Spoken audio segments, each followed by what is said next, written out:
This is Censor Studio reporting on the loss of Bagurium. We will quickly deliver news about the Middle East war. President Trump announced that tonight a civilization will be destroyed. He was referring to Iran. U.S. Vice President J.D. Vance said the United States has met most of its military goals in Iran.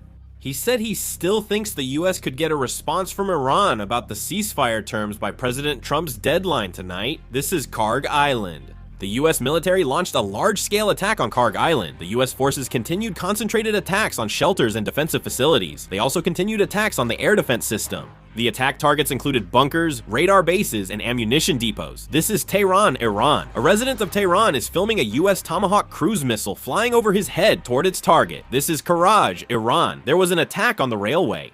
The number of deaths from air raids across Iran today is 35. This is Avaz, Iran. A human chain was formed on a bridge. They are holding a sit-in on the bridge, declaring if it's destroyed, they should die too. Israel and the United States attacked the bridge on the Tabriz-Janjan highway and a railway bridge near Yahyabad in Kashan. An Israeli air raid destroyed a nearby railway in Zanjan, northwestern Iran. Iran's Mehr news agency reported that an Israeli air raid damaged the Yahyabad railway bridge in Kashan, central Iran. Mehr news agency, quoting Isfahan's deputy governor, said 2 people were killed in the air raid. The Iranian military said it launched a drone attack in response to U.S. and Israeli attacks on its petrochemical facilities and infrastructure.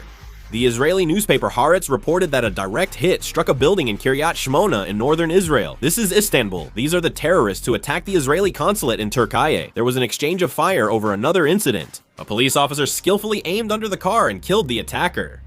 This is Istanbul. This is another video from a different angle, showing the attackers near the Israeli consulate in Istanbul. Currently, in the Gaza Strip, extremist Jews are attacking Palestinian residents. There is a big controversy as even pregnant women have been attacked. The Israeli military has started an investigation into this. In the Persian Gulf, a container ship was damaged by a projectile.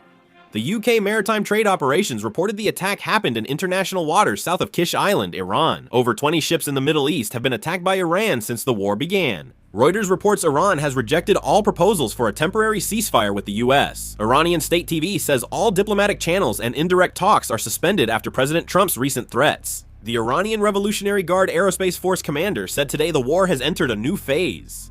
Iranian state media reported, citing a statement from the Revolutionary Guard, that Iran will retaliate without hesitation if the United States attacks civilian facilities. Iranian media said Mashhad's governor ordered all train departures from the central station suspended immediately. ISNA news agency reported that Iran's Minister of Culture and Islamic Guidance sent a letter to UNESCO urging condemnation of Israel's threat to attack Iran's railway system. An Israeli Army lieutenant colonel, a reserve major, and a Gaza Strip civilian will be indicted for smuggling involving Gaza. These 3 individuals are accused of transporting smuggled goods, including hundreds of thousands of cigarettes and several mobile phones, in exchange for money. The items were smuggled in this way using aid trucks. A shooting occurred at the consulate in Istanbul, Turkey, involving 3 attackers. 2 police officers were injured and 3 suspects were killed. The Qatari Foreign Ministry said Iran crossed the red line on day 1 of the attack. I'll upload a video if there are more updates. That concludes the video. Thank you. Ja.